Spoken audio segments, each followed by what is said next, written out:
John McMullen in his latest article on 97.3 ESPN.com. Ronald Darby still has something to prove in Philadelphia. And John now joins the World Kind of Hotline as Ronald Darby's new deal is 1 year, $6.5 million, $4.5 million guaranteed, a $3.5 million at signing, additional $2 million of per game bonuses. So John, it looks like, yeah, he's getting a base salary, but he's also being told, hey, look, man, if you don't perform, you're not going to get the value that maybe you thought you would have gotten before the injury. Am I reading that correctly?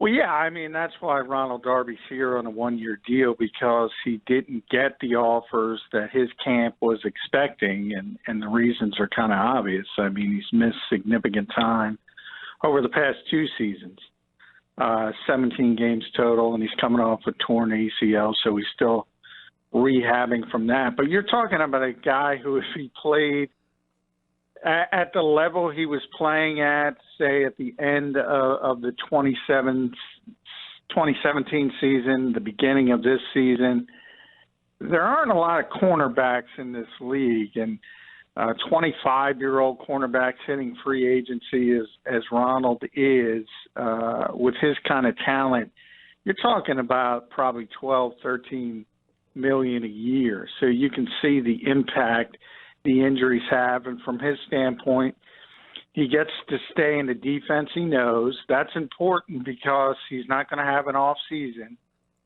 He's got a rehab, and he's got week one as a goal. So it's important that he knows the defense, because if you sign somewhere else, not only do you have to learn that new defense, you got to do it without an off season. So that's very difficult.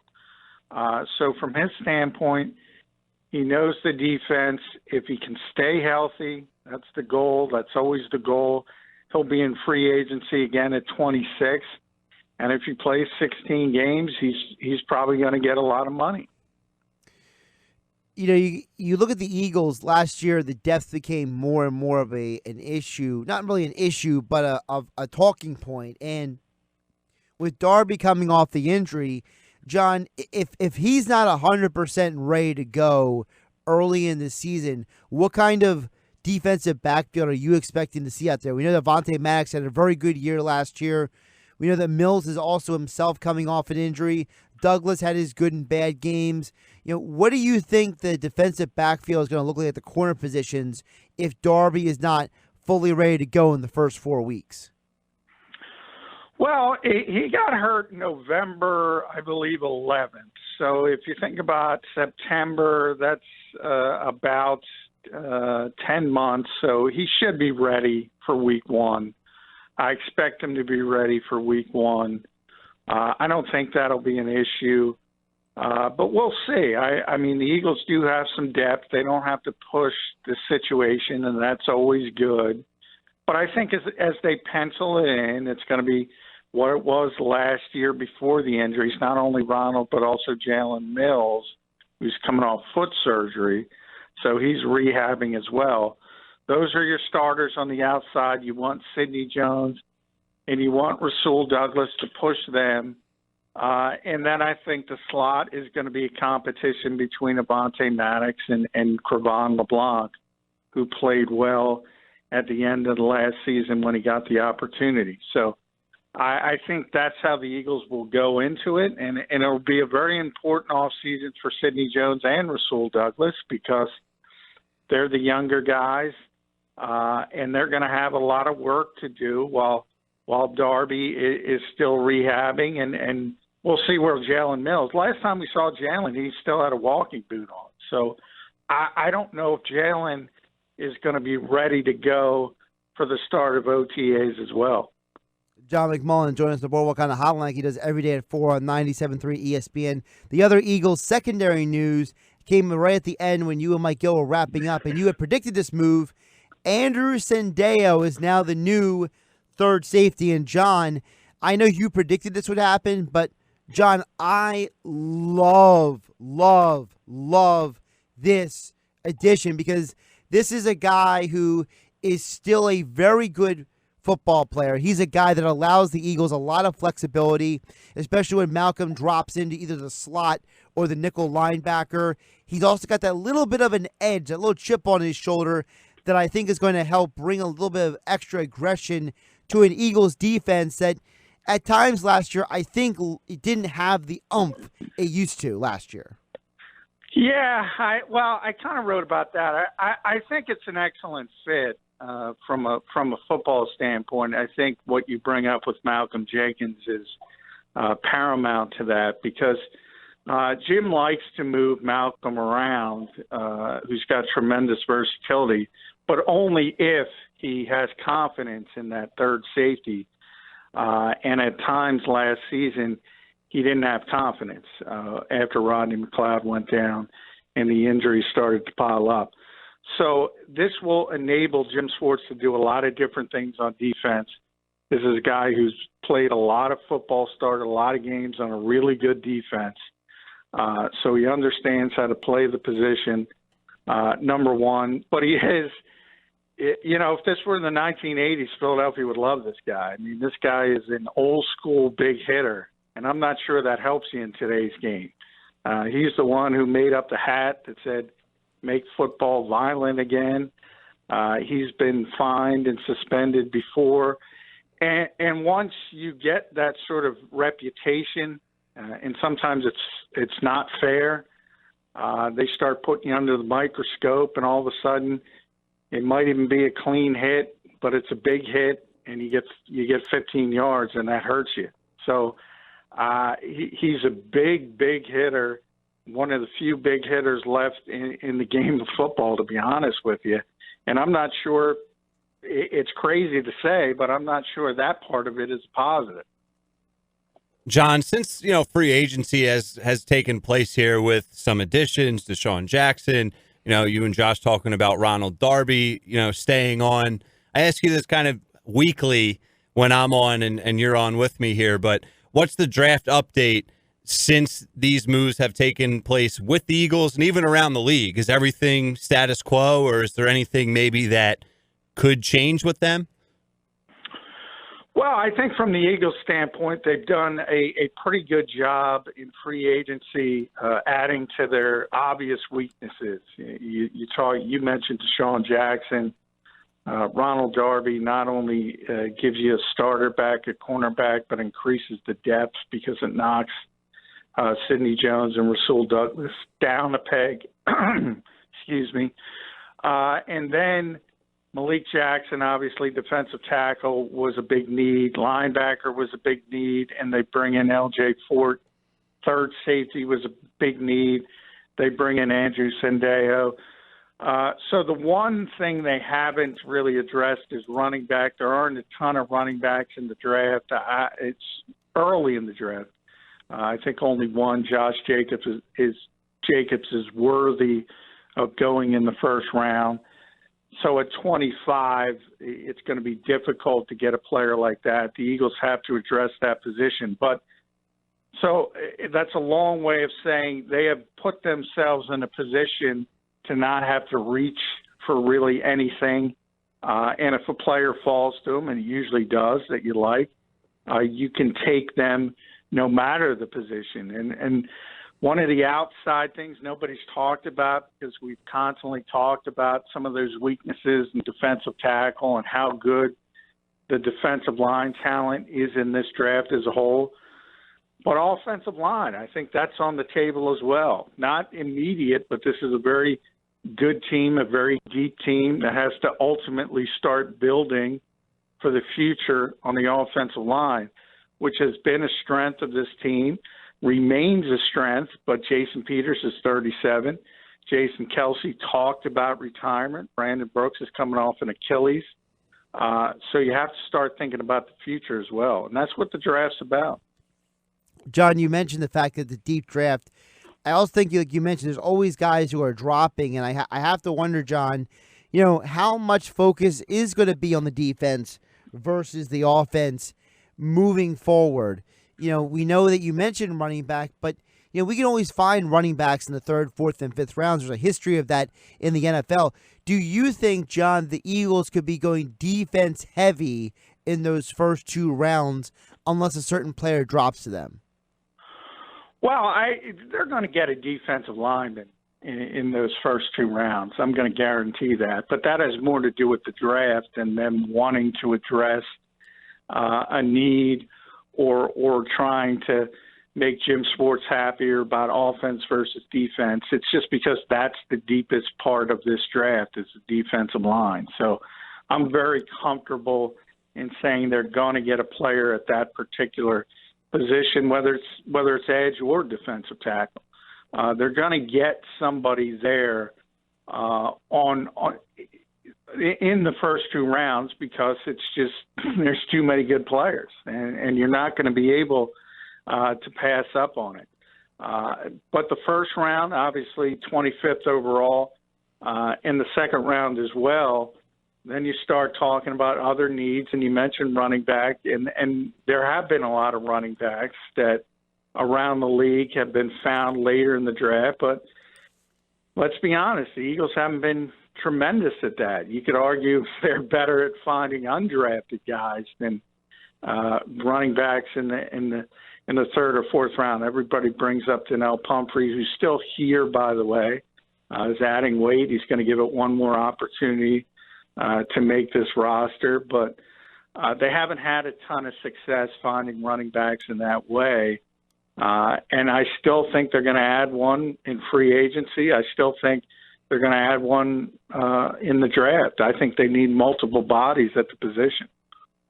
John McMullen covers the NFL and the Eagles for 97.3 ESPN.com. And John, in some national news, speaking of the draft, the Cardinals and Kyler Murray had what's being referred to as a private meeting today, which I'm not fully sure what a public meeting would be, but whatever. The terminology is a little goofy. How much are you buying into the idea the Cardinals could be drafting Kyler Murray? And if they are focusing in on Murray, what does that mean in terms of the trade market for a guy like Josh Rosen? Well, I've talked about this a lot. I mean, I don't know how you could be Steve Keim, the GM out there, and you trade up to get Josh Rosen at 10th overall and you give up on him less than 365 days later. That's, to me, is very, very strange. But he hired Steve Wilkes and fired him in 1 year. And he hired Kingsbury, and if the rumors are true and he wants Kyler Murray and that's all he wants, that to me is a disastrous way to run a football team. It really is. And I don't know if you've ever taken a finance class. I know there's never a lesson on buying high and selling low, because that's what they would have to do with Josh Rosen. You'd be hopeful of getting a second-round pick. There's been talk of them taking a third-round pick. That's awful to me. And, yeah, and that's John, really quick. I don't understand why in this league that people. We saw what happened with Jared Goff. We've seen what happens with other quarterbacks. If you're in a bad situation, you only have so much ability to be successful. There's a handful of dudes who are transcendent quarterbacks. So most of the time, the quarterback has a bad coach and a bad team around him. He's going to have limited success. And then you have a future Hall of Famer, and Larry Fitzgerald has come out on not one but 2 media platforms speaking gloriously of Josh Rosen. And now you're going to just dump him because of what? You're more attracted to the next girl in line at the prom? Yeah, and I think the girl on the line is the coach more than the quarterback. And I joked about it. Cliff Kingsbury evidently met Sean McVay at Starbucks once, so they think he's the next flavor of the month, and they think he's the next superstar coach, and he wants Kyler Murray. I think you have to have more confidence in yourself if you're a general manager. Hey, first of all, I go back to I wouldn't have fired Steve Wilkes after 1 year. I think that's an admission of saying I'm really, really bad at my job. I mean, it's hard to win in this league, and just because you don't have success in the first year doesn't mean you're going to have success. Look at all the people dumping on Doug Peterson here, after a 7-9 season, and then he goes to win a Super Bowl. People are too impatient. I think that's evident in Arizona. I think it's pretty clear that Steve Keim doesn't have confidence in himself or his ability or his decisions, and he's just going from one decision to the next, hoping he hits on one. And that's not a plan. That's sort of faith, that's hope, but it's not a plan. And also, John, so if you're bouncing from one quarterback to the next, from one head coach to the next, that gets back to the thing that we complained about for years in Cleveland, that no one can be successful if you constantly have turnover, if you constantly have dysfunction, and that instability breeds a lack of success. You don't have the opportunity to grow and develop and build anything if you're constantly pulling the plug. And you and I both know, John, that these owners, how much patience do they really have sometimes if you see the GM and the head coach keeps cycling in and out, the owner, it's a trickle-down effect, is it not? Well, yeah, and I think it's more difficult to have patience in this era because of social media and because everything is sort of moves so quickly and everybody can give their opinion very, very quickly, and they can pile on very quickly. It's interesting. You see both sides of it. I mean, you could argue last year when the Eagles were struggling. I mean, as amazing as it sounds, they had just come off Super Bowl 52. We all know how long this city had been waiting for a championship, but there was no shortage of people willing to criticize this organization very, very quickly when the injuries started to pile up. So it is difficult to have patience at times. But I think, in this league, everybody points to the Pittsburgh Steelers. And the Steelers have had 3 coaches since 1968. Yeah. Think about that. They've all won Super Bowls. There's a reason for that. And part of it is continuity, and that's why a team like the Steelers can get away with some of the issues they're having off the field with Antonio Brown, Le'Veon Bell, superstar players. But you kind of know the Steelers got enough money built up in the bank, so to speak, that they get the benefit of the doubt, and they should get the benefit of the doubt because they make good decisions, and they tend to pile good decisions up. John, speaking of organizations with history, is there anything more apropos than Vaughn Perfect visiting the Raiders? Yeah, well, I was surprised. I think Vaughn Perfect might be the first sort of well-known former Pro Bowl player that I didn't get inundated by Eagles fans. Should the Eagles sign this guy? So that kind of tells you the reputation of Vaughn Perfect. And some of it is deserved, some of it is not. I just kind of talked about it with Sendejo. No one's going to say he's a bad linebacker, but there's issues, and he's with the suspensions and things of that nature that probably don't make it a prudent path forward for anybody. But what we just talked about with the Steelers, I mean, the Raiders have been making bad decisions for 2 decades now, and that's probably going to continue. Speaking of interesting decisions, the Panthers are adding Bruce Irvin to their team. I assume he will take the Thomas Davis role on that defense with Thomas Davis gone? No, he's more of an edge rusher. Okay. And they need a pass rusher. I mean, Julius Peppers obviously finally retired, but they've needed some help rushing the passer for a number of years. And he's a pretty good value at this point. I was talking about that second phase of free agency. This is where the values come. That's a veteran player who's done it for a while. He's not great, but he's an upgrade of what they had. And you don't have to pay a lot at this stage. So it'll probably work out pretty well for them. You mentioned Julius Peppers. Speaking of Julius Peppers, people may not remember. You and I may remember, John. I don't know if Ryan is old enough to remember this or not, but Peppers played college basketball at UNC. Yeah, I remember. He was a heck of a basketball player, and he's one of those guys who he played in Chicago for a while, in Green Bay, but even so, he is one of the most dominant players of his era, as both a pass rusher and also he had such great length. He was tremendous at batting the ball at the line of scrimmage, just a turnover machine. He'll be a Hall of Famer easily, but for some reason I don't think he ever got his due nationally, and I'm a little surprised by that. So outside of Peppers, if you had to build a basketball team of NFL players, I'm assuming it'd be Peppers, Antonio Gates, Terrell Owens, well, you got to Jimmy think about Graham, the tight ends. Rico McNabb. Gathers. He's the kid who played at Baylor basketball on the Cowboys. Rico Gathers. Yeah, Rico Gathers. Yeah, he's got to be on the team. He was a heck of a player. Jimmy Graham played at the U. Yeah, Jimmy Graham. Always the tight ends. That's who you look for. McNabb, John. Yeah. He was a baller. He's a little old at this stage. Well, yeah, not. Well, they all are. Well, they all are. I meant in their primes. And Zion could be a tight end probably. So John, maybe he'll skip I'm the glad NBA you brought trip. that up. Tell me I'm crazy or not, okay?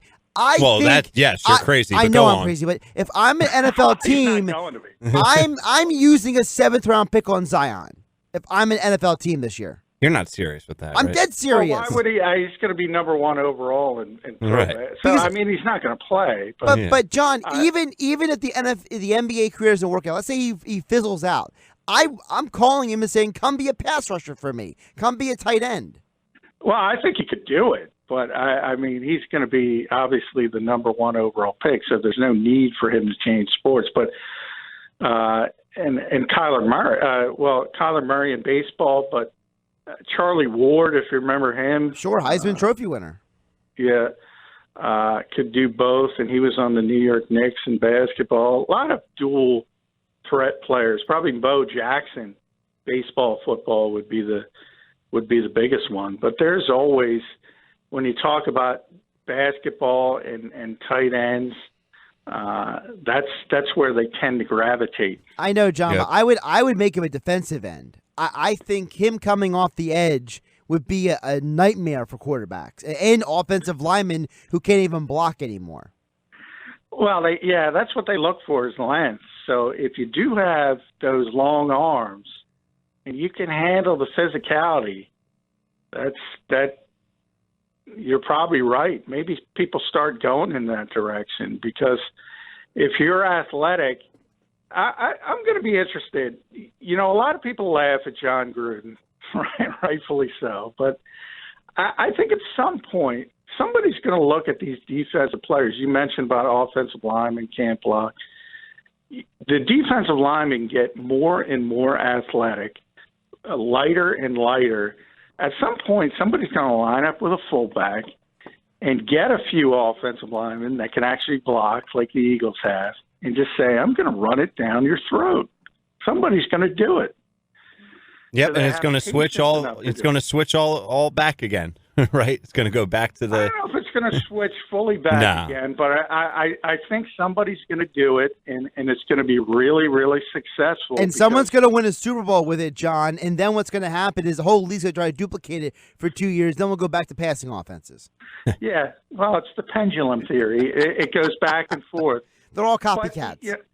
everybody's afraid to do it now because you get laughed at. Yeah. You see this constant groupthink of you can't play that way anymore.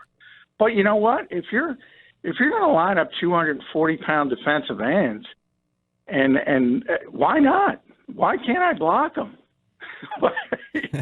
Get a big 250-pound fullback and just knock them on there. You know what? Let it ride. John, before we let you go, I was scrolling through your Twitter page, and Josh and I were talking about this off the air. We're probably going to bring it up in one of our segments before it's time for us to go. But your thoughts on Phil Martelli?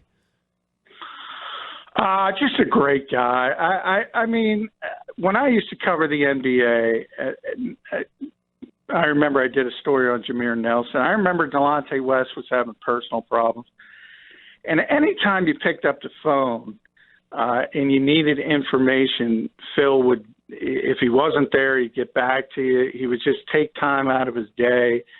And that is not exactly a common occurrence. You know, generally you have to chase people down. You have to annoy them to the point where they're finally stopped.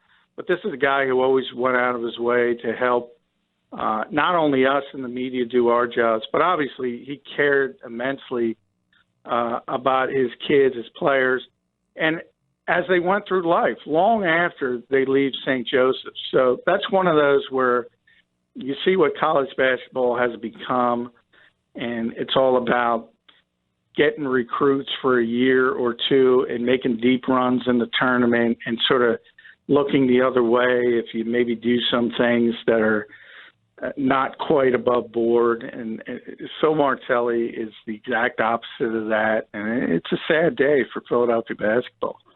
Follow John McMullen at JF McMullen on Twitter and check out all of his work covering the Eagles and the NFL at 97.3 ESPN.com and the 97.3 ESPN mobile app.